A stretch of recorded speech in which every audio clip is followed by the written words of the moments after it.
Eh bien, bonjour à tous. Du coup, on va attaquer la conférence en petit comité. Merci d'être venu du coup pour suivre ce programme qui va être très dense. Donc, je vais essayer d'être le plus pédagogue possible et puis on aura quand même un petit moment de questions à la suite, hein. Donc, l'idée, c'est quelles sont les règles d'or pour réussir le cahier des charges de votre site e-commerce. Donc, on a 3 quarts d'heure à passer ensemble. On va balayer, comme vous avez vu dans le résumé, hein, du coup de la conférence, beaucoup de sujets. On va parler de l'étude de marché, du business plan, de la formalisation du projet, évoquer des budgets et des délais pour réussir à estimer un petit peu son projet, parler de stratégie digitale et enfin de pilotage de l'activité une fois que le projet est lancé. Donc je me présente, donc moi je suis le cofondateur de l'agence Dedi Agency. On est une agence web spécialisée e-business. Donc l'e-business c'est majoritairement de l'e-commerce, hein, donc de la vente en ligne à la fin. Et sinon c'est de l'accompagnement client sur la création de sites internet qui ont vocation à générer du lead, du contact ou du devis. On est toujours dans des dispositifs orientés effectivement au business. On n'est pas sur de la pure communication. Ça fait donc du coup 11 ans. On est 20 collaborateurs situés à Lyon et 2 collaborateurs situés à Paris. Et on intervient généralement sur de la mise en place de solutions sur mesure pour nos clients. Ça, c'était la petite page de presse. Maintenant, on attaque le vif du sujet. On va démarrer du coup par l'amont projet, donc la stratégie, l'étude de marché. Quand on va se lancer sur Internet aujourd'hui, et c'est énormément vrai par rapport à il y a quelques années, aujourd'hui, il faut vraiment partir du concept qu'entre guillemets, personne nous attend. Aujourd'hui, il y a beaucoup de sites web qui adressent des marchés très larges, des marchés de niche, etc. Il va falloir effectivement jouer sur une étude de marché, donc des concurrents qui sont déjà en place, d'études de la cible pour essayer de trouver le point d'attache, l'angle d'attaque pour essayer de percer le marché. Donc il y a plus de 180 000 sites marchands aujourd'hui. On a des secteurs qui ont la cote, ça c'est toujours intéressant de regarder, hein. Donc tous ces chiffres sortent de la FEVAD. Donc les secteurs qui ont la cote, on a le voyage et le tourisme qui est en tête, mode habillement, équipement de la maison, drive produits de grande consommation, qui est d'ailleurs en croissance, produits culturels, physiques et dématérialisés, décoration mobilier, bricolage, jeux, jouets, beauté, hygiène, qui lui aussi va être en croissance de plus en plus avec l'essor des parapharmacies. Donc voilà à peu près les secteurs en pourcentage, hein, du chiffre d'affaires e-commerce qui sont réalisés en France. Pour analyser le marché, donc demain vous avez un projet, hein, donc de vente en ligne. Comment essayer de faire son étude de marché avec les outils simples, hein, qui existent sur Internet. Le premier, c'est bien évidemment Google. L'idée, c'est déjà de taper ces mots-clés, ou le produit qu'on veut vendre, ou le domaine d'activité qu'on va avoir, de taper les mots-clés tels qu'on les a dans notre tête, et de voir effectivement les annonceurs qui vont répondre à ces requêtes. Donc ça va déjà vous permettre d'identifier un certain nombre d'annonceurs, et si ce ne sont pas des annonceurs directs qui vont proposer de la vente, ça peut être beaucoup de sites finalement de contenu, que ce soit des blogueurs ou autres, qui sont bien positionnés sur ces mots-clés. L'étude de marché sur Internet, elle est importante parce qu'on n'a pas que des concurrents qui vont vendre le même produit que vous, on a aussi des sites qui vont être positionnés sur vos mots-clés et qui du coup seront des concurrents d'audience finalement.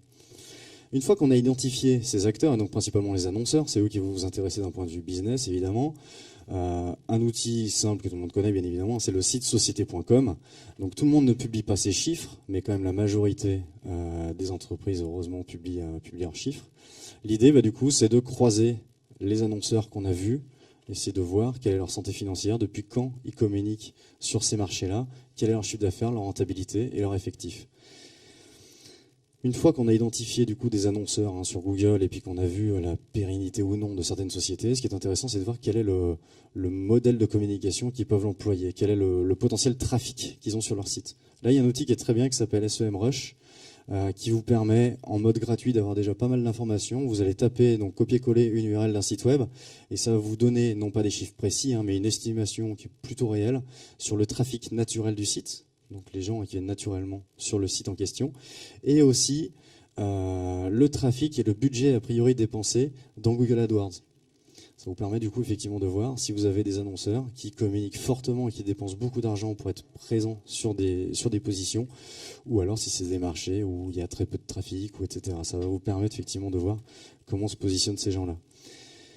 Une fois qu'on a identifié du coup nos futurs concurrents et puis leur potentielle communication, on va du coup s'amuser à jouer, donc à réaliser notre business plan.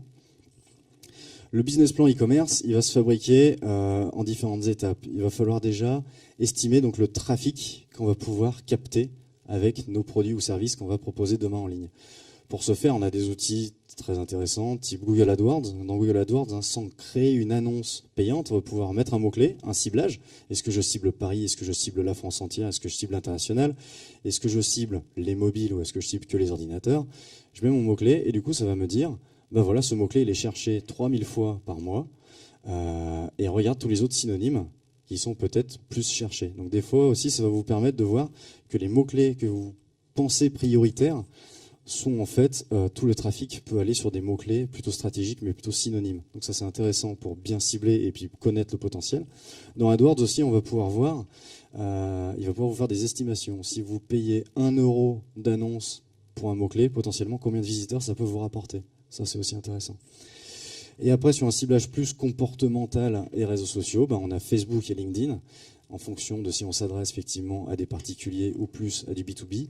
Là, vous allez pouvoir faire des ciblages, pareil, géographiques, par rapport à des centres d'intérêt. Si c'est du LinkedIn, ben, c'est par rapport à des secteurs d'activité, c'est par rapport à des profils dans des sociétés. Si vous visez que les directeurs marketing, par exemple, voilà, vous pouvez faire des ciblages très précis. Et là, pareil, ça va vous dire, on démarre avec des centaines de millions d'utilisateurs, et au fur et à mesure qu'on met notre ciblage, et ben à la fin, il va vous dire, ok, vous pouvez toucher potentiellement 75 000 personnes, peut-être. Et ça, si vous voulez les toucher, ça va vous coûter 3 euros par jour, par exemple. Donc ça va vous permettre effectivement d'estimer le trafic et déjà le coût potentiel de ces leviers publicitaires.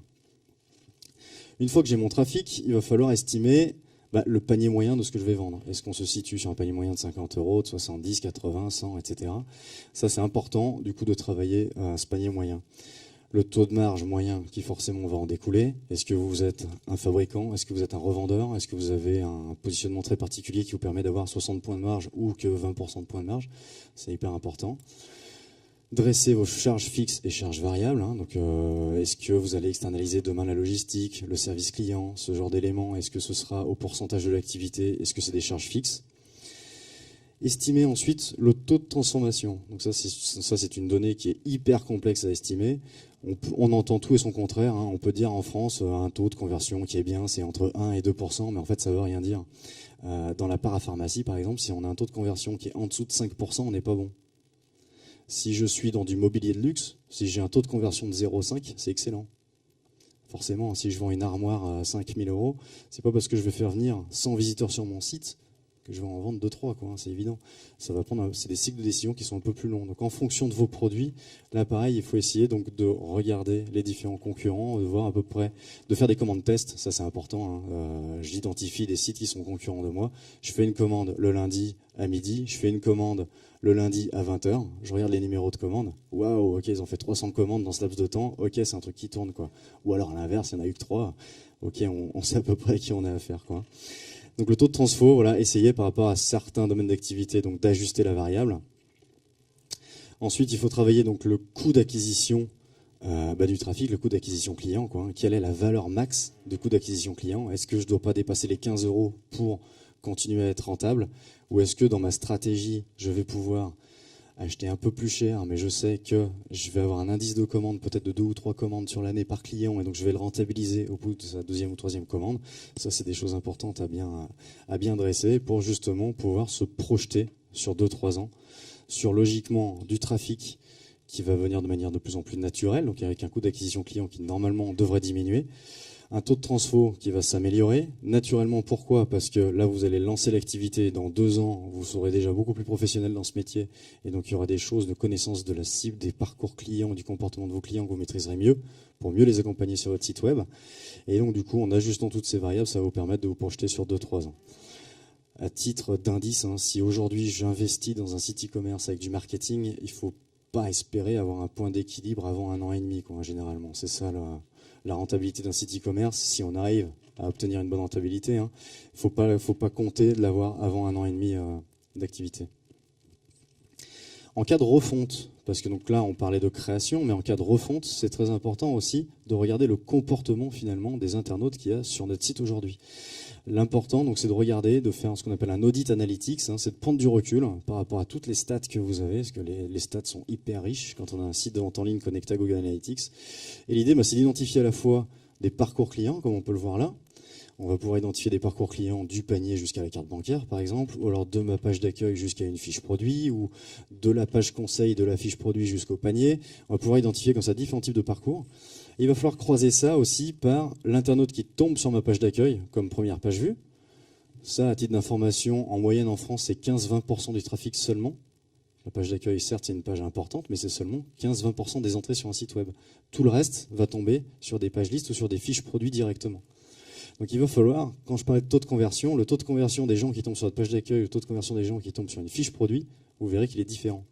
Et ça, c'est important, en cas de refonte, de bien regarder les stats que vous avez aujourd'hui en vue de faire mieux. Quand on fait mieux, donc là, ça veut dire que j'ai tous les plans stratégiques pour lancer ou refondre mon activité. L'idée, maintenant, je vais formaliser mon projet. Quand on le formalise, là, il y a 3 étapes, c'est conception, design, développement.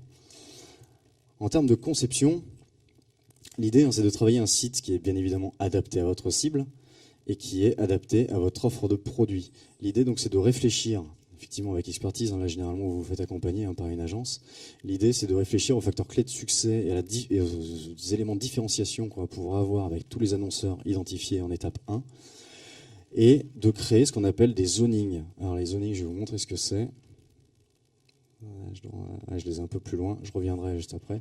Les zonings, c'est ça en fait, c'est vraiment des maquettes fonctionnelles de toutes les pages web de votre site. Il n'y a pas du tout d'intention graphique, c'est vraiment du travail ergonomique et fonctionnel qui est décrit pour qu'aussi vous puissiez bien suivre, c'est les plans d'architecte de la plateforme. Ça va nous permettre de dresser les parcours clients et de hiérarchiser les informations au sein des pages sur la priorisation des éléments qu'on va donner, Donc on travaille donc des zonings et on fait le point sur les bonnes pratiques e-commerce actuelles, que ce soit dans votre secteur d'activité, mais que ce soit également au plus large dans le pays que vous allez cibler. Est-ce que demain je fais de la vente en France ou est-ce que je la fais en Angleterre? Du coup, j'ai des parcours clients et des habitudes clients qui sont différents. Il va falloir travailler le multi-écran, ça c'est hyper important. Quand on parle de multi-écran, il n'y a pas que le mobile, il y a aussi l'énorme écran, grosso modo. En moyenne, en France, les gens qui surfent en Full HD, c'est 20% du trafic. Donc le Full HD, c'est la résolution 1900 par et quelques. Donc tous les gens qui ont un site web qui est plutôt centré sur l'écran, au final, ils ont plus de zones perdues sur les côtés que de zones commerciales qui est centrée, quand on est sur ce type d'écran. Donc on peut travailler avec différentes technologies. On a le responsive design qui permet de développer une interface graphique qui va s'adapter en fonction de la taille de l'écran. On a l'adaptative design qui permet, plus pour le mobile là pour le coup, de réaliser un site mobile, un site vraiment spécialisé pour les usages du mobile. Et après on a le développement d'une application si ça paraît pertinent. Ou alors je peux très bien tout traiter en responsive design. Pour comprendre un peu les éléments, on a le responsive et l'adaptative qui restent dans les technologies web. Donc on travaille avec l'agence avec laquelle on travaille pour notre site web. Ils sont en mesure de travailler ces deux volets-là dans les mêmes technologies. Par contre, pour développer une application native, là on parle plus de développement logiciel, mine de rien, et on parle de développement iOS, développement Android, développement Android, donc compatible Windows Phone, ou même natif Windows Phone. Donc c'est vraiment d'autres développements qu'il faut prendre en compte. Avantages, inconvénients des 3 technologies. Le responsive, c'est le plus rapide à mettre en place, donc le moins onéreux. Et il est universel, que je sois avec un Samsung ou un iPhone 6, ça va marcher. Les inconvénients, c'est que ça va être lourd à charger, parce que sur un téléphone portable, je suis pas toujours en Wi-Fi, je suis pas toujours en 4G, et je vais charger le site entier, et ensuite mon téléphone va faire un traitement pour verticaliser le contenu, pour l'adapter à l'écran. Et l'autre inconvénient, c'est attention aux évolutions web versus mobile. Les usages quand même des gens ne sont pas pareils en cas de mobilité et en cas d'activité plus sédentaire. Du coup, l'idée, je vais avoir des difficultés à faire vraiment des interfaces différentes, Évidemment, je suis sur le même traitement. L'adaptative design, l'avantage, c'est on ne charge que ce qu'on voit et on peut travailler une ergonomie vraiment spécifique. Donc on aura des taux de transfo qui seront meilleurs. L'inconvénient, on a une interface mobile, mais on ne peut pas utiliser toutes les capacités de l'appareil. C'est-à-dire, si je veux faire de la géolocalisation un peu poussée, je reste en géoloc web. Je ne suis pas en géoloc natif de l'appareil, donc c'est pas hyper poussé. Si je veux faire de la réalité augmentée avec l'appareil photo, je vais être obligé de prendre une photo, de l'uploader sur le site web pour que ça me fasse la restitution en live, Alors qu'avec une appli native, là j'ai vraiment l'interface qui est spécialement conçue, c'est rapide, c'est instantané, je peux utiliser en mode offline également. Les inconvénients, c'est j'ai une appli par device, on en parlait, Apple, Android, Windows, coût de développement forcément important, et puis le respect des règles aussi, les cahiers des charges qui sont dressés par Apple, etc., pour développer des applis qui sont quand même relativement costauds. Donc on en parlait, donc des zonings, on va travailler les zonings multi-écrans, et on va travailler aussi les parcours clients qu'on va identifier. Si je suis quelqu'un qui va vendre des baskets et des lacets, je vais avoir le client que je vais essayer de capter pour acheter une paire de chaussures et après potentiellement faire de l'upselling sur des lacets. Si je suis quelqu'un qui revient, bon, potentiellement je peux encore lui vendre des paires, mais ça va être plutôt pour de la réa pro, c'est plutôt pour du produit type lacet haut, plus pour du consommable. Donc il faut identifier tous ces parcours clients pour, encore une fois, mettre des objectifs dessus, que ce soit en termes de taux de transfo, en termes de marge dégagée, en termes de coût d'acquisition client. C'est en étant fin que votre stratégie fonctionnera. Donc quand on parle de conception et de bonnes pratiques, je vais en dresser quelques-unes. Quand on va travailler la conception, on découpe le site en différents blocs. On a d'abord ce qu'on appelle le header, la partie haute du site. Donc le header, on le retrouve sur toutes les pages, que ce soit sur la page d'accueil, une fiche produit ou peu importe. L'idée, c'est de retrouver votre logo, de retrouver un moteur de recherche, d'avoir toujours les éléments espace client, mon panier situé en haut à droite. La navigation, elle est plus en mode horizontal. On a des sites maintenant qui se construisent en ce qu'on appelle mobile first, et on va retrouver non pas une barre navigation comme ça ouverte, mais des fois ce qu'on appelle un menu burger. C'est des petits menus avec 3 traits. Ce qu'on retrouve effectivement quand on est sur tablette ou sur mobile. Il y a quelques annonceurs qui du coup maintenant même sur desktop, même sur ordinateur, proposent un menu qui est fermé et qui du coup va se déplier sur la gauche. La Fnac par exemple est en train de faire cette transition. Pour le moment il est ouvert de base, bientôt il sera fermé, il faudra cliquer pour l'ouvrir, quoi. On a beaucoup de sites dans le prêt-à-porter qui font ça, quoi. C'est pas tous les secteurs. Donc c'est aussi pour ça que c'est important d'avoir une notion des bonnes pratiques de mon secteur et aussi au sens large du marché. Quand on parle de moteur de recherche, aujourd'hui un truc indispensable, c'est ce qu'on appelle le moteur en autocomplétion. Je commence à taper, ça va me suggérer des résultats. Là on est sur le site Golf Plus par exemple. Si je tape Callaway, on va me proposer du coup des clubs, du textile et des sacs. On me propose aussi d'accéder à la page marque Callaway. Et donc ça, soit vous le développez dans votre système, soit vous pouvez utiliser des solutions en mode SaaS, donc c'est-à-dire des solutions locatives qu'on va pouvoir rajouter sur la plateforme technique pour du coup travailler ces éléments. Le menu de navigation, quand il est horizontal et quand on survole, on va proposer à l'internaute de s'immerger dans notre rayon. L'idée, c'est qu'on crée ce qu'on appelle des méga menus, des grands menus. On va pouvoir afficher l'arborescence de manière très claire, bien espacée, et on va pouvoir faire du push aussi. Est-ce que je fais du push sur des marques? Est-ce que je fais des push sur un produit en particulier, sur une tête de gondole? Ça fait partie de l'animation commerciale du site qu'il faut mettre à jour régulièrement. Sur la page d'accueil, on va avoir différents visuels plus ou moins importants et certains qui vont défiler, ce qu'on appelle des slideshows. L'intérêt, c'est effectivement de montrer dans une zone réduite de la page, sans faire trop scroller non plus, de montrer un maximum finalement de produits ou de services que vous allez proposer. Et dans le cas de produits, ce qui est sympa, c'est d'essayer de mettre en situation les produits pour que l'internaute se projette plus, quoi. Entre un site qui propose un véritable univers à son client ou un site qui propose des produits aseptisés, si les deux sont au même prix, il y en a un qui va me donner l'envie effectivement de me projeter et puis d'adhérer finalement à son discours, quoi. Et donc là, par exemple, voilà, on a une mise en situation où j'ai des petits plus à chaque fois pour accéder au produit directement. C'est des petits détails, mais qui peuvent faire la différence. Le pied de page du site, ce qu'on appelle le footer, il a 2 vocations. Une première, c'est de mettre à disposition ce qu'on appelle les éléments de réassurance client. Donc chez moi, si tu payes, c'est 100% sécurisé. Je te livre avec des transporteurs clairement identifiés. Si tu as un problème, tu peux m'appeler à tel numéro. Et quelle est ma politique de retour, par exemple. Et la deuxième partie, ça va être plus des liens ou du texte qui va être écrit. Et ça, c'est vraiment plus pour le SEO, donc le référencement naturel, l'optimisation de maillage interne et de rédaction de contenu. Quand on rentre sur une fiche, dans un rayon, dans une liste, quand je clique dans une catégorie dans mon menu, je vais arriver donc sur une page liste. Là, l'intérêt, c'est effectivement de retrouver toujours, plus pour le SEO, le titre de ma page, du texte de présentation. Et la chose indispensable aujourd'hui, c'est de retrouver des filtres sur la barre de gauche. Certains sites le mettent à droite, très peu, type Made in Design, sinon généralement on le trouve à gauche. Il y en a qui le font en horizontal, mais là pour le coup, il ne faut pas en avoir beaucoup.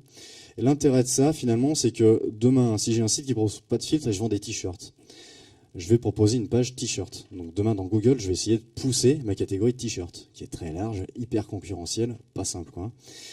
Si je propose des filtres, je propose le filtre couleur déjà.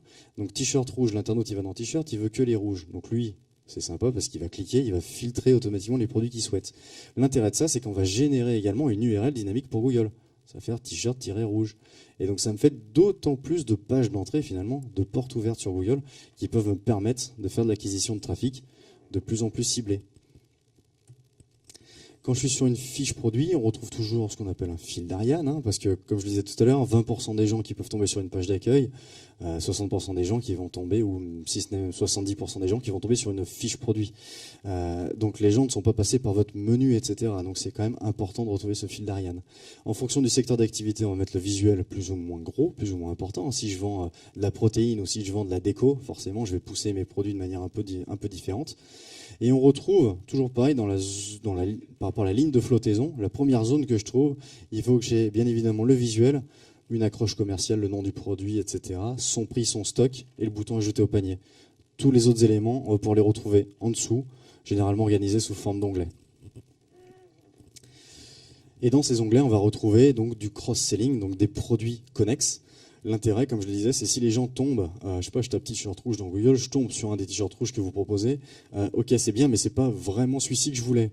Alors l'internaute, on va éviter qu'il aille dans notre menu parce qu'il le connaît pas. Est-ce que c'était dans prêt-à-porter pour hommes, t-shirt et après je filtre rouge? Non, lui il veut voir déjà des suggestions potentielles d'autres t-shirts rouges. Et comme ça, je vais lui proposer une navigation transversale sans qu'il ait la problématique d'aller dans mon menu et du coup, je risque de le perdre. Et sinon, l'autre typologie de client, c'est celui qui dit « Ok, ce t-shirt, il me plaît » et je vais lui proposer des produits qui vont bien avec. Avec ce t-shirt, je te propose tel short, par exemple. Donc voilà, il faut vraiment avoir ces deux notions sur la fiche produit. Quand on ajoute au panier, on a généralement un pop-up hein, qui va apparaître avec le produit que j'ai acheté, son prix, etc. Et on va me proposer, là pour le coup, que les produits qui peuvent aller en plus. D'accord ? Je ne vais pas mettre les autres t-shirts rouges, je vais mettre ceux qui vont en plus. Quoi. Ça va permettre, de coup, encore une fois, de faire de l'animation commerciale. Donc là, pour ce faire, soit vous faites de la sélection manuelle, soit sinon, pareil comme le moteur de recherche tout à l'heure, il y a des solutions en mode SaaS qui existent, comme Nosto, par exemple, je ne sais pas si vous connaissez, qui permet de faire de la recommandation par rapport au comportement de l'internaute. D'accord ? On met des tags sur le site en fonction du parcours d'achat, etc. de tous les internautes. Ils vont créer dynamiquement différents types de profils. Et en fonction de ces profils, ils vont pousser des produits qui normalement marchent bien. Ça permet d'augmenter le panier moyen. Une fois que je valide, je tombe du coup dans le tunnel d'achat. Donc là, on devient très sérieux pour le coup. Si on était un petit peu fun sur la home, la liste ou la fiche produit, là on va être beaucoup plus sérieux. L'idée c'est de remettre évidemment tous les produits qui sont dans mon panier avec est-ce qu'ils sont en stock, quel est leur prix, quel est le délai de livraison, et de mettre également les frais annexes que je vais avoir. Est-ce que c'est des frais de prépa, est-ce que c'est des frais de transport ou autre. L'objectif c'est que le montant que j'ai en bas total à régler, ce soit le même quand je vais tomber en banque. Il ne faut pas que j'ai de mauvaise surprise en plein milieu du parcours d'achat. Une page aussi qui est importante à soigner, c'est l'espace client. L'espace client, c'est un endroit où l'internaute va pouvoir suivre ses commandes, changer ses adresses, etc. Mais c'est aussi un endroit où finalement il va revenir 2 à 3 fois, en moyenne en France, après avoir passé commande. Et donc là, c'est un endroit sympathique pour lui proposer notre univers de marque, lui proposer les derniers articles de notre blog, lui proposer une offre de parrainage particulière, ou lui pousser un message vraiment très personnalisé. Il faut vraiment pas il faut vraiment penser à cet espace parce que ça peut être générateur évidemment d'une grosse fidélité client. En parlant de fidélité client, on a les avis qui sont intéressants parce que comme ça on garde un lien avec les gens, on les sollicite pour donner leur avis. Est-ce que tout s'est bien passé? Est-ce que le produit vous plaît bien?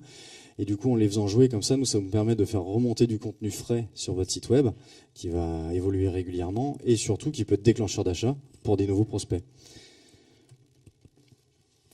Ce qu'on a tendance à dire aussi dans le tunnel d'achat, c'est qu'on a réussi à bien travailler le parcours client, l'ergonomie, l'offre produit, tout est nickel. On a réussi à emmener les gens.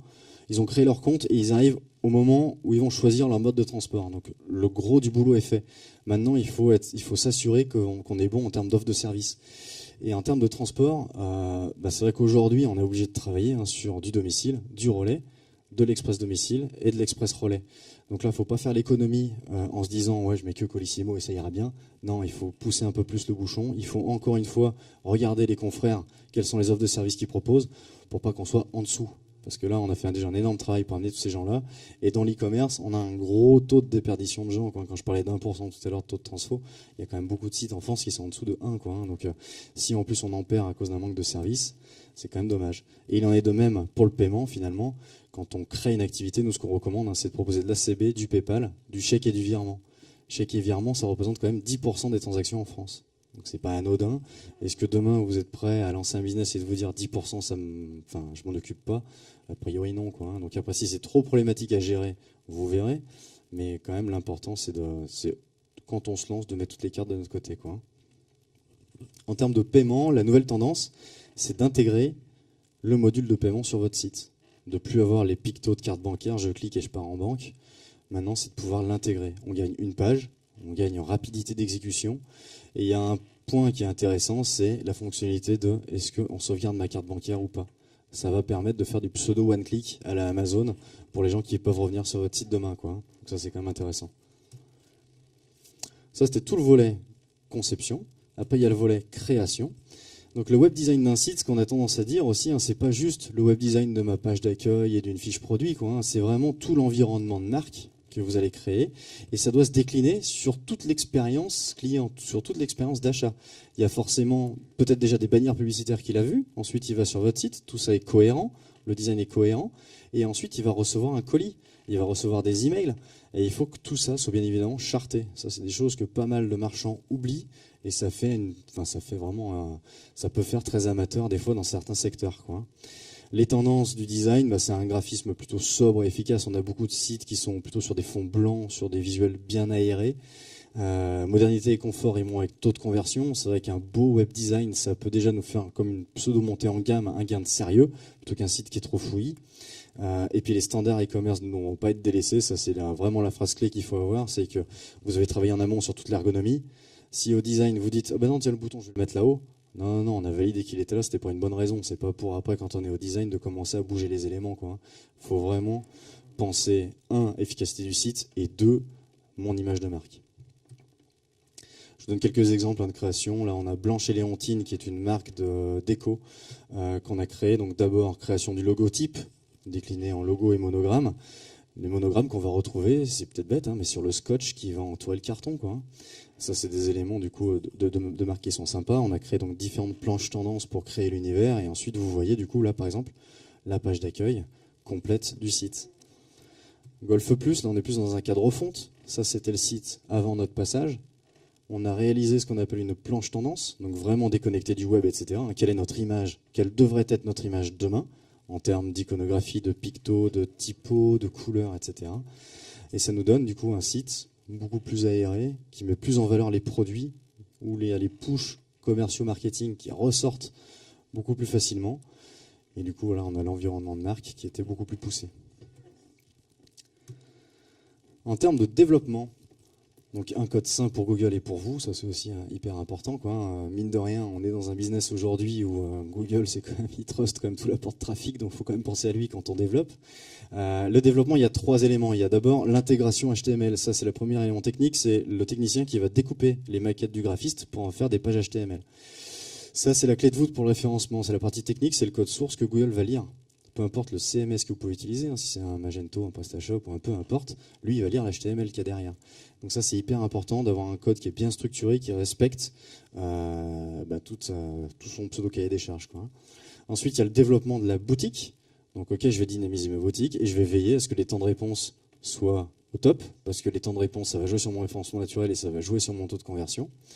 Réalisation d'une structure pertinente d'URL. Alors pourquoi? Parce que du coup, le développement peut vous permettre de créer des cocons sémantiques de manière un peu plus naturelle, sans que vous fassiez vraiment un réel effort de maillage interne dans votre site. Si les choses sont bien réfléchies, ça peut déjà vous prémâcher grandement le travail. Et puis construction d'une solution évolutive, parce qu'un site web, si vous investissez dans un site web, c'est pas pour dans 2 ans remettre un budget équivalent ou un budget encore plus costaud. Il faut partir sur des solutions évolutives. Soit je suis en mode, je teste le marché et donc je vais prendre une solution plus mode SaaS ou une solution, une solution locative pour tester mon marché. Mais si j'investis, autant investir dans quelque chose qui soit costaud et qui soit pérenne pour suivre mon activité. Et il y a le back-office. Donc le back-office, c'est l'outil d'administration qui vous permet d'administrer vos produits, de gérer vos clients, gérer vos commandes. Donc vous êtes 100% autonome.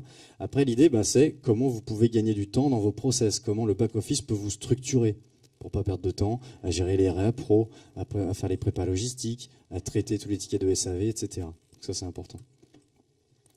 Pendant que l'agence travaille sur le développement, vous, c'est important d'optimiser vos contenus et de travailler notamment le référencement naturel. Ce qui est important sur chacune des pages de votre site, ce sera de travailler un titre, une description. Le titre, donc ça c'est les balises méta, c'est ce qu'on appelle les balises méta. Concrètement dans Google, quand je cherche un mot-clé, la balise titre, c'est le lien bleu que je vais cliquer. La méta-description, c'est les 2 petites lignes qui y a en dessous. Sinon, ça va se retrouver dans le code source de la page. Ref mot-clé, c'est le méta-keyword, ce qui est plus utilisé. Et sinon, il faut toujours avoir un champ, je parlais du footer tout à l'heure, un champ de texte que je vais pouvoir administrer de manière spécifique sur chacune de mes pages.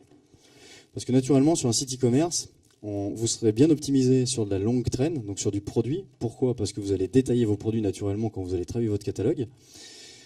Mais demain, quand je suis sur la rubrique t-shirt et que j'ai 60 t-shirts qui sont listés, Google, il n'a pas grand-chose à se mettre sous la dent, parce qu'il a un truc qui s'appelle t-shirt, ok, et il a que des noms de produits avec des liens qui l'emmènent ailleurs. Il n'y a rien de structurant pour lui. Et je ne vais pas commencer par un placard de contenu, ma page liste en haut, je vais plutôt la mettre en bas. Il a besoin de contenu pour bien identifier les pages, et vous, pour vous positionner sur des mots-clés. Alors c'est bien beau tout ça, mais quel est le budget, délai et puis partenaire qu'on peut trouver du coup pour réaliser tous ces projets? Donc il y a 2 types d'offres sur le marché, ce que je vous disais, soit les offres licence mensuelle, on paye tous les mois du coup un droit d'utilisation à une plateforme, ou alors j'investis pour mon propre site. Avantages, inconvénients, les avantages d'une solution mode SaaS, faible coût de mise en place, mine de rien, une mise en production rapide, j'ai moyen d'avoir mon site, même certains si je veux pas trop le personnaliser, j'ai moyen d'avoir un site en une demi-heure. Les inconvénients, des coûts mensuels qui peuvent devenir importants dans le temps, forcément. Aucune fonctionnalité personnalisée, c'est pas le principe, je suis dans du standard. Vous et vos concurrents potentiellement sont sur la même plateforme, donc c'est peut-être pas terrible pour se différencier. Toutes les bases de données de vos clients ne sont pas hébergées chez vous, ça peut poser un petit problème psychologique. Et puis vous ne serez jamais propriétaire de l'outil, ça aussi ça peut être un problème. Et si vous investissez dans votre propre site, là l'idée, vous pouvez avoir une solution donc sur mesure en fonction de vos besoins, un site qui vous ressemble, que vous allez pouvoir spécialiser par rapport à votre cible. Vous avez la main sur la base client évidemment, et puis vous êtes propriétaire de tous les éléments du site, Donc vous travaillez aujourd'hui avec une boîte pour le créer, rien ne vous empêche dans 2 ans de faire bosser quelqu'un d'autre dessus, après ça vous appartient. Les inconvénients, un coût de réalisation qui est le plus important, un délai forcément qui est aussi plus long. Comment mener un appel d'offres? Il va falloir consulter des prestataires. Donc vous avez 2 types, les agences ou alors des freelances, même si on ne conseille pas trop dans le cadre d'e-commerce. L'idée, c'est un peu de se limiter à 3-4 partenaires, parce que sinon, après, vous aurez à boire et à manger, vous aurez un peu de tout. Il faut un peu se limiter à 3 ou 4 partenaires. Comment on recherche? Soit vous suivez comme aujourd'hui des conférences d'experts, je vous remercie encore. Soit sinon, vous avez votre réseau, donc du coup il y a une certaine recommandation avec qui tu as bossé, etc. etc. Il faut regarder les signatures sites, ça c'est un énorme avantage qu'on a, c'est pouvoir signer les sites. On met notre lien en bas des sites web qu'on réalise. Donc vous, quand vous faites une benchmark, vous allez tomber sur des sites plus ou moins intéressants et les très bons, vous allez regarder quelle agence a créé ça. Et puis sinon, c'est la recherche Google, Si vous avez quelqu'un demain qui vous dit « je serai le meilleur pour vous accompagner pour votre numéro 1 sur le mot-clé t-shirt », on va essayer de voir si lui déjà il est bon sur Google. On a beau dire que les coordonnées sont les plus mal chaussées, c'est pas vrai, on fait tous ce boulot-là, donc c'est quand même important qu'on soit bien référencé. Et en termes de communication, comment on communique avec ces gens-là, l'idée c'est, ce qu'on préconise, c'est d'abord de démarrer par un mail avec votre cahier des charges ou votre expression de besoin. Il ne faut pas forcément faire 60 pages, mais il faut déjà avoir votre bonne expression de besoin envoyée par mail. Déjà, vous pourrez tester la réactivité des gens, s'ils vous répondent dans la journée ou s'ils vont répondre 15 jours plus tard. Déjà, ça peut vous donner un indice. Et puis ensuite, quand ils vont travailler les offres, prenez le temps de prendre rendez-vous avec eux. Si vous vous limitez à 3-4 personnes, c'est important de prendre rendez-vous avec eux. Déjà, ça va vous enrichir. Ils vont vous donner leurs recommandations et comment ils voient votre projet. Et puis aussi, tout le monde va répondre avec des arguments un peu différents. Donc c'est quand même important de pouvoir discuter avec les gens pour voir la différenciation des offres. Une offre qui est plutôt claire et bien structurée, qu'est-ce qu'elle comprend? Elle va comprendre du travail de conception, de design, d'intégration, c'est ce que je disais. Sur le développement technique, on présente toujours quel CMS, quelle solution technique on utilise. Alors est-ce que c'est du développement sur mesure? Est-ce que c'est du Magento, du PrestaShop, du WordPress, etc. etc. Donc c'est bien de le présenter et d'avoir les avantages et inconvénients de les connaître. Parce que l'idée c'est que vous avez des besoins et l'agence va vous faire une recommandation. Après il faut qu'ils aient les arguments pour bien tenir la recommandation. Il faut avoir un volet de formation, formation aux outils d'administration, mais aussi aux outils globaux que vous aurez demain, notamment Google Analytics, qui vont permettre de piloter l'activité. Et si ça fait partie de votre périmètre d'appel d'offres, en marketing, qu'est-ce qu'ils peuvent vous suggérer en termes de référencement naturel, en termes de stratégie digitale, en termes de différentes campagnes à créer, que ce soit sur les réseaux sociaux, sur AdWords, ou etc. Les budgets pratiqués. En moyenne, si on part pour un e-commerce qui est plutôt simple, où on part donc d'un template, je ne sais pas si ça vous parle, les templates, mais demain, si je veux faire un site sous PrestaShop, j'ai plein de templates qui sont créés par une communauté, qui peuvent coûter 50, 70 $, donc je peux partir de ça, personnaliser mon logo, changer 2-3 couleurs, et puis paramétrer du coup l'outil. Donc là, on est des budgets qui peuvent être entre 10 et 17 000 euros. Et après, pour un site e-commerce sur mesure, c'est rare, mais ça peut démarrer à 15 000. Ça peut aller, j'ai mis 150, mais en vrai, il n'y a pas de limite, quoi. Un site comme Yves Rocher, c'est un site qui s'est réalisé pas loin des 500 000 euros à peu près, voilà, pour vous donner un ordre d'idée. Mais bon, en moyenne, quand je veux un site sur mesure, je suis plus aux alentours de 30 000 euros. Quelle équipe projet? Donc du coup, c'est vrai que chez vous, vous aurez, mine de rien, pas mal de fonctions à satisfaire. Vous aurez le donneur d'ordre, décisionnaire, la personne qui va piloter, suivre l'agence, celui qui va rédiger les contenus, celui qui va intégrer et mettre en forme ses contenus sur le site, celui qui va faire l'animation commerciale avec les bannières, le rédactionnel, l'animation d'un blog ou autre, le traitement logistique et tout le travail de CRM. Essayer de faire travailler sa base de données client. Donc effectivement, ça fait beaucoup de boulot. Tout ou partie de ce travail-là peut être également délégué en travail d'équipe avec l'agence, en fonction des agences que vous trouverez. Il y en a qui peuvent vous prendre en charge la rédaction des contenus, l'animation commerciale du site, la rédaction des bannières, etc. Et en interne, si vous avez des collaborateurs intéressés, pour qu'ils soient vraiment intéressés et qui poussent ce nouveau service auprès des clients historiques, etc., faut bien les faire participer, qu'ils puissent proposer des éléments à vous et à l'agence, et puis qu'ils soient toujours dans le suivi du projet. Sinon, ils vont se désintéresser très rapidement et ça va être dur de les faire revenir. En termes de web marketing, on aura deux volets, la stratégie digitale, les plans, la stratégie commerciale et ensuite l'opérationnel. La stratégie digitale, c'est, on va reprendre un peu des éléments de l'étude de marché, mais c'est le positionnement de l'offre dans son marché. Voilà, est-ce que je me situe plus cher, moins cher, plus de services, moins de services, etc. Benchmark des concurrents, définition des objectifs. Mes objectifs pour être à l'équilibre, c'est de réaliser 300 ventes par semaine, etc. Estimer mon chiffre d'affaires, mes visiteurs. La stratégie marketing et commerciale, ça va être vraiment le plan d'action qu'on va se donner mois par mois. En janvier, je vais communiquer là-dessus, en février, je vais faire ci, en mars, je vais faire ça, etc. Et on fait le plan de com et le plan média. En janvier, il faut que j'investisse 2000 en com, en février, peut-être que 1000, en mars, 4000, etc. Enfin, vraiment, on a le plan complet avec à chaque fois les objectifs qu'on va fixer. Et du coup, la répartition budgétaire multilevier. Demain, vous avez 10 000 euros de pub à mettre sur le net pour les 6 prochains mois. Et ben, ces 10 000, comment on les optimise entre AdWords, du display, du Facebook Ads, LinkedIn, etc., ou de l'envoi newsletter, ou de l'achat de base. Comment on essaye d'optimiser ces budgets pour pas que ce soit effectivement 10 000 qu'on envoie sans trop d'objectifs, etc. Donc ça, c'est la stratégie commerciale online. Ce qu'on aime bien faire, c'est des choses plutôt sympas pour pas qu'on soit dans du tableau Excel trop brut, c'est de faire des éléments plutôt rigolos que du coup on peut afficher naturellement et facilement au bureau. Et ça nous fait le pense-bête à chaque fois de en mars, qu'est-ce que je vais devoir faire, etc., etc. Ça, c'est quand même intéressant. En termes de référencement naturel, il y a deux volets, le on-site et le off-site. Donc sur votre site, définition des mots-clés stratégiques, définir les mots, le référentiel lexical, l'arborescence des contenus et la ligne éditoriale, comment je vais m'exprimer sur tout type de support. Et le off-site, ça va être le maillage, ça va être le netlinking, la recherche de partenaires affinitaires avec lesquels je fais un peu d'échange de liens. Si je suis dans la cosméto, je vais essayer de me rapprocher de plein de nanas qui font des tests YouTube ou autres et qui ont en plus leur blog, qui présentent des produits. Ça, si j'arrive à glisser mon lien sur ces sites à forte audience, ça peut être hyper intéressant pour moi. Donc voilà, et ça, c'est plutôt du fil conducteur. Donc on a l'aspect stratégique, et après, c'est quelque chose qu'il faut travailler tous les mois. Quand on est en termes de refonte, parce que là, on parle encore une fois de création, mais la refonte, donc demain, on oublie le site que j'avais avant, et bam, je pars sur une nouvelle plateforme. Ce qui est important, c'est le site de test, ce qu'on appelle le pré-prod. Il faut bien veiller à ce qu'il ne soit pas indexé par Google. Il y a quelques agences quand même qui ne font pas attention à ça, donc ça peut être dangereux. Mise en place de redirection 301, ça veut dire quoi? C'est que quand on change de solution technique, la rubrique t-shirt, qui avant s'appelait t-shirt.html, demain, elle va peut-être s'appeler achat-t-shirt.html. Du coup, il faut mettre en place des plans de redirection pour que Google, naturellement, fasse le transfert des URL et que les internautes, quand ils cliquent sur t-shirt, ils soient redirigés automatiquement sur achat t-shirt. Donc, il ne faut pas qu'il y ait de 404, il ne faut pas qu'il y ait de pages introuvables. Bien travailler les méta, bien veiller à la duplication de contenu. Ça, quand on fait une refonte et qu'on était un peu dans le jus, on peut comme ça trouver des petits soucis dans l'ancienne plateforme, donc autant les optimiser. Bien penser à faire le transfert de tous les trackings, parce que demain, si vous faites du retargeting, si vous faites des flux, si vous faites différentes choses, vous aurez des trackings sur votre site. Donc demain, le nouveau site, il faut bien qu'il conserve tous ces trackings-là. Et puis le netlinking, encore une fois, c'est important. Le mec qui avait fait un lien sur ma rubrique t-shirt, même si j'ai la redirection 301, c'est mieux pour Google de changer le lien netlinking de mon partenaire pour qu'il tombe sur la bonne URL nouvelle. Ça, c'est important.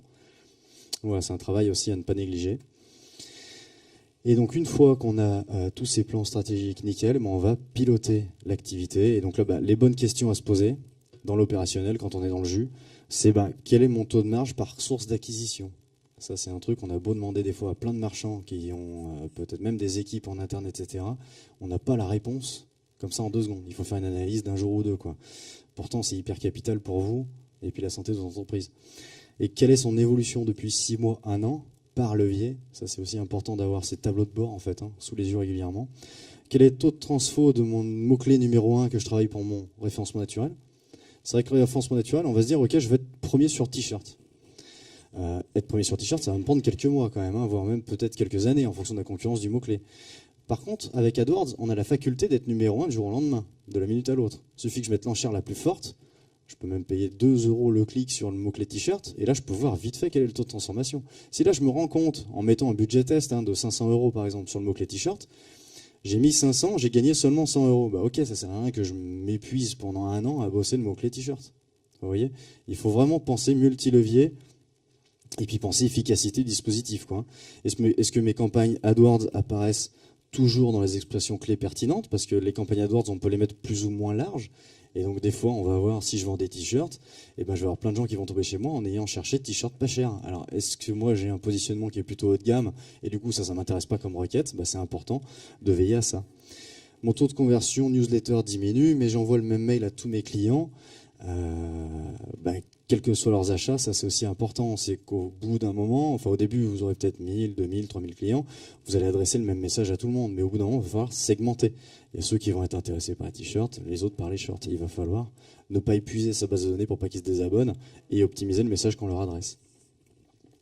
Et prendre du recul et avancer ses pions, c'est diversifier les sources de trafic, ne pas être trop dépendant. Il y en a qui peuvent être dépendants sur les places de marché. On a des clients notamment qui font 70% de leur business via Amazon ou autre. Ça, c'est quand même dangereux. Parce que si Amazon se rend compte que c'est un produit phare, effectivement, il va l'intégrer lui en direct. J'ai un exemple, un malheureux, d'un client qui après s'est mis dans le café, et ça marche très bien pour lui. Mais au tout début des capsules Brita, des bouteilles, de la flotte là, qui se filtrait, il vendait les capsules Brita sur Amazon. Ça marchait très très bien. Et 6 mois après, Amazon a mis son propre produit, qui sourçait en direct, 1 € moins cher, grosso modo, sur un truc qui déjà coûtait pas cher, mais Amazon, eux, la rentabilité, c'est une notion qui les intéresse déjà moins que nous. Du coup, lui, du jour au lendemain, tout son business Amazon, il s'est écroulé, quoi. Donc, il faut faire attention de ne pas être trop dépendant. Il faut exploiter ces données, analyser, tester, retester. Donc, l'analyse, hyper importante par rapport au slide précédent. Et puis, le test est hyper important. Demain, vous avez 1% de taux de conversion. Si vous dites, tiens, mon franco de port, ouais, ça fait 2 ans que je dis, mes frais de port, ils sont offerts à partir de 49. Si je me mets à 45, ça change quoi? Je mets 50% de mon trafic à 45, 50% de mon trafic à 49, et je vois quel est le plus efficace. Après, il y a des tests plus rigolos, mais qui servent à rien. C'est la couleur de mon bouton ajouter panier. Ça, on a des gens, des fois, qui se posent la question existentielle de ce qui doit être vert ou orange, quoi. Donc, du coup, on peut faire ce genre de test, mais c'est pas vraiment révélateur. Mais il y a quand même des tests qui sont importants à faire pour faire de l'évolution continue, en fait. Il faut favoriser le repeat business. Évidemment, ce sera toujours moins onéreux que de l'acquisition de trafic. Il faut se professionnaliser régulièrement et puis trouver des relais de croissance. Alors, est-ce que je vais trouver des relais de croissance sur de la fidélité, sur du mobile? Est-ce que c'est avec du cross-canal? Est-ce que c'est avec de l'international? Est-ce que c'est en élargissant ma gamme?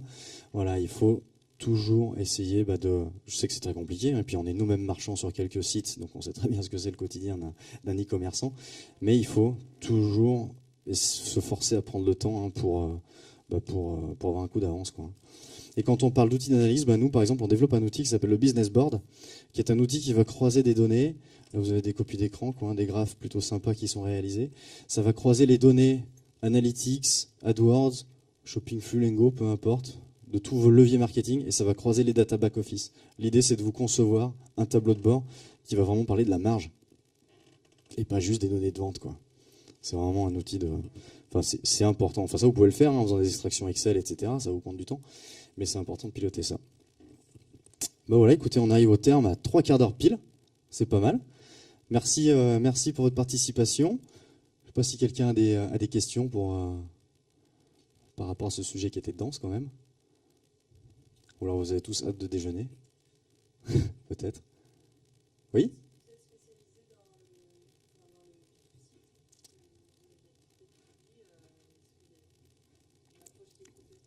On a beaucoup plus de clients qui font des sites B2C, effectivement, que de clients B2B.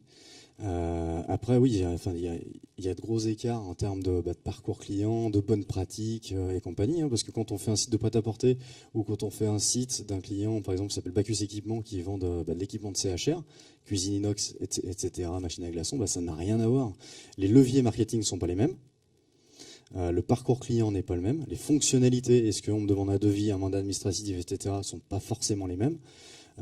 Et puis la décision d'achat aussi peut être différente, quoi. Effectivement, quand je suis dans du B2B, généralement, je peux avoir un acheteur qui va faire une première sélection de potentiels fournisseurs.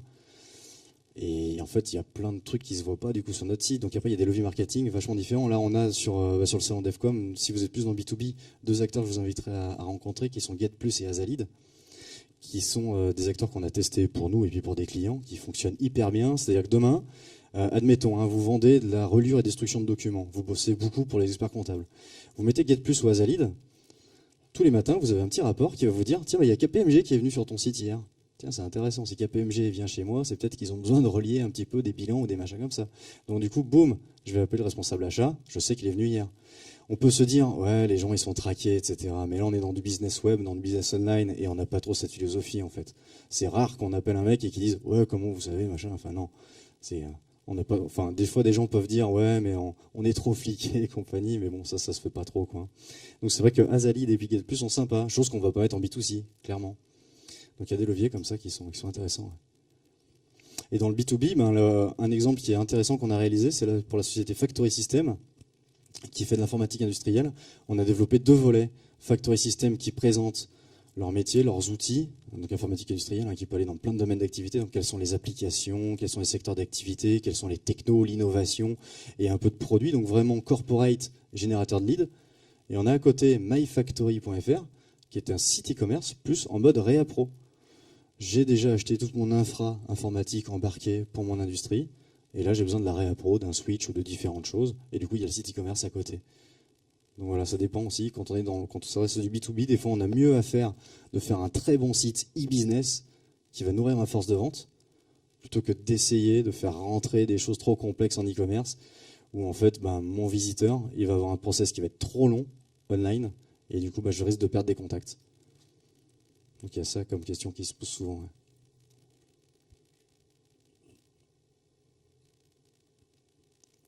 Ouais.